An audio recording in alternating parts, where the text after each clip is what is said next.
loolu wax chiffre bi nag c'est quatre di firndeel en tout cas di concerné di correspondre ak li nga xamante ne moom mooy arriéré de salaire donc 4 mois d'arriéré de salaire foofu ca SAPCO donc loolu la travailleurs yu bëri di réclamer loolu waral sax lundi bi passé ñu daal di def benn sit-in ca kanamu siège u direction générale bi ñoom nag lan la ñuy en tout cas di critiquer fu mu nekk nii mooy situation délétère bi nga xamante ne am na ca bile société nationale depuis décembre 2021. soxna Fatick. aywa ñoom liggéeykat yi lan la ñuy laaj. alors liggéeykat yi li ñuy laaj ñoom déjà li ñu déchiffré comme personnes yi nga xamante ne ñoom ñoo concerné ci bile grève mooy 700 agents en tout cas bile situation mooy 700 agents donc bu ñu sukkandikoo ci Assane Ndiaye nekk porte-parole des travailleurs de la SAPCO lu mu wax mooy ñoom daal 700 agents la ñu nga xamante ne jotuñu seen salaire ñeenti weer a ngi nii te ay soutien de famille lañ te dañoo war a en tout cas toppatoo seen njaboot donc ñoom mënatuñu faj seen bopp bu fekkee ne sax benn agent ci ñoom dafa feebar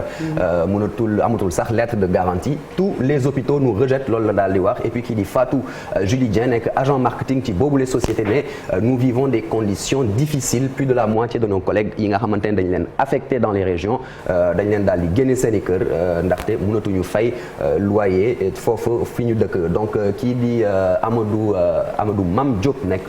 le directeur général de cette société moom apparemment il ne ferait pas le job bu ñu sukkandikoo ci li nga xamante ni moom mooy travailleurs yi foofu ku mel ni toujours Assane Ndiaye porte-parole des travailleurs moom nee na directeur général bi moom waxul ak kenn même pas à ses plus proches collaborateurs bu mu fi ñëwee ba léegi nag ba mu nekkee à la tête de la SAPCO ba léegi amul sax feuille de route bi nga xamante ne constitué na ko pire il n'a pas fait le tour des agences pour connaître ses agents et leur dire sur quelle méthode ci ban méthode lay nar a liggéey ak ñoom SAPCO moom nekk donc le cœur du tourisme au Sénégal mérité wul justement bi les traitements waaye daal depuis qu'il est venu moom il n'a posé aucun acte muy donc ay kaddu yi nga xamante ne Assane Ndiaye moo ko daal di yëkkati kii di Fatou Julien toujours ne moom def nañ lépp ngir DG boobu déglu leen waaye dara seen doom ñu ngi leen dàq ci école yi les divorces se multiplient nous lançons donc un appel au président de la République. aywa direction bi ñu joxoñ baaraamu tuuma ñoom lan lañ ci xalaat. voilà donc direction bi moom naturellement jot na def benn sortie moom mu ngi reconnaître ne quand même cette direction générale qu'il y a des retards de salaire waaye ñaari weer kese la te bu ñu sukkandikoo toujours ci direction générale bi moom nee na 2 mois la woon et c'est en cours de règlement parce que premier mois bi recevoir nañ ko le premier mois de salaire avant le début justement balaa lundi ñuy def seeni sit-in boobu et puis l'autre mois sera réglé d'ici la fin de la semaine direction générale di promettre ne dina liggéey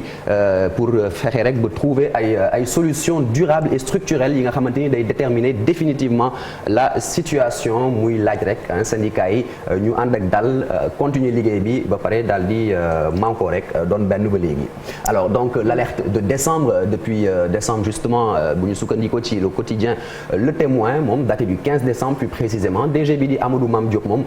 dafa hérité benn société en avril 2021 bi nga xamante ni situation elle est catastrophique découlant de la gestion non orthodoxe de son prédécesseur le prédécesseur c'est Maître Aliou Sow ndaxte diggante 2016 ba 2020 effectif SAPCO SNI ils sont passés de 68 employés sous CDI à 511 salariés sous CDI et puis en 5 ans les frais de personnel daal di rek yokk connu une évolution de 253 soit 41,81% par année et puis les frais de personnel ñoom daal di jàll de 615,6 millions de francs CFA à plus de 2,1 milliards de francs CFA te ba léegi bu ñu sukkandikoo ci Le Témoin donc supposée augmentation chiffre d'affaires SAPCO bi nga xamante ne dañu ko évoqué ci yenn documents officiels te ñu wax na ne entre 2019 ba 2020 dafa jàll de 67 millions ba à plus d'1 milliard de francs CFA eh bien loolu yëpp amul soxna Fati ce serait purement artificiel pour reprendre les propos du journal Le Témoin. aywa ma dernière question mooy quand même depuis quelque temps gis nañu ne direction bi dañ leen joxoñ baaraamu tuuma. depuis quelque temps depuis plus exactement en tout cas 2003 ak ki nga xamante ne moom mooy Ndiouga Sakho moom nga xamante ne nekk na fa de 2003 à 2012. Paul Faye de 2012 à 2014 Bokar Ly de 2014 à 2018 et puis donc ki ma doon wax sànq donc le prédécesseur de Maître Diop qui actuellement actuellement le DG maître Aliou Sow nekkoon fi avant maître Diop 2018 ba 2021 ñoom nag ay graves accusations lañ leen di toppee li ci topp nag mooy ay limogeage waaye aucune poursuite judiciaire pour ces directeurs généraux c'est ce qui est à noter dans cette affaire et puis ñu jeexale avec cette question la SAPCO c'est quoi pourquoi SAPCO société d'aménagement et de promotion des côtes et zones touristiques du Sénégal ñu daal di ko créé en 1975 état bi daal di jox mission SAPCO ngir ñu assurer mise en valeur touristique sur l'ensemble du territoire et des zones d'intérêt touristique ici au Sénégal et puis en novembre 2013 le 21 plus précisément au terme d'une nouvelle convention générale ba ñu signé ñoom état bi eh bien gouvernement daal di assigné SAPCO objectif fondamental ngir ñuy créer développer ak promouvoir le tourisme et puis autre mission de la SAPCO mise en place des infrastructures de base nécessaires à la viabilisation des terrains dans toutes les zones à vocation touristique ou encore li nga xamante ne moom mooy procéder à la recherche de financement et à la promotion des sites entre autres Soxna Fati. Merci beaucoup Marcel Maroun Chérif yaakaar naa li ñu doon wax sànq front social bi fépp ay métti li ko firndeel nag mooy liggéeykat yu SAPCO yi ak jafe-jafe yi nga xam ne ñu ngi koy jànkonteel sànq ñu ngi doon évoquer également waa santé.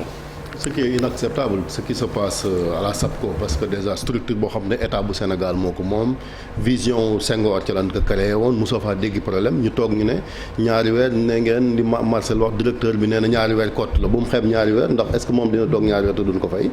weer sax boo ko toogee fayun la lu garaaw la beneen bi nag mooy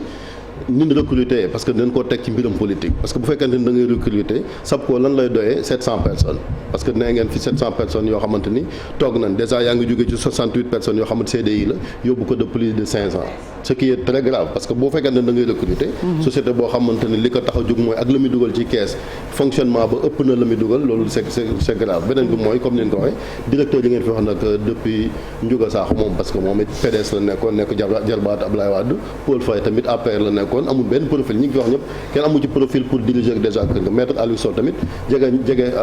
kii Mame Mbaye Niang moo taxoon ñu fal ko parce que jiitu woon na fi conseil de la jeunesse nekkoon horizon Sénégal 35 looloo taxoon ñu daal di ko fay fal bi Mame Mbaye Niang nekkee ministre du tourisme donc bu fekkente aussi da ngay jël a kër boo xamante ne état boobu moo ko moom ñëpp bokk ko nga koy def ci wàllu politique yaa ma neex moom mooy jur musiba naaru laay boobu tamit et puis c'est un peu frustrant bu fekkente ne aussi dañuy jël xaalisu nguur gi di ko pasar pasare et puis reddition des comptes aussi dafa war a am parce que bu fekkente ne directeur général dañ laa jox lii sa yorin yu baaxut je pense que état bi am na ay structure am na ay corps de contrôle yoo xamante ne war lañ faa dem saytu naka lañ ko yoree su ko defee bu jaree daal ñu teg ko parce que frustration yi moom moo tax ngeen dégg syndicat yi di ñaxtu parce que dégg nga fi Cheikh Seck sànq def fi ay révélation yu garaaw ne au même moment yi nga xamante ne jàngalekat yeeg yeneen corps état bi ñi ngi bëgg ñu yemale ci wàllu indemnisation yokk nañ indemnité yi ci yeneen corps yi cité na fi inspecteur du travail cité na fi agent du ministère de l'agriculture yi donc bu fekkente ne nguur ak Sénégal tam mënut a yemale donc pëccëxoo bi ni lay demee soxna Faty. Très bien muy lu am solo Marcel ñu lay jaajëfal Chérif Dia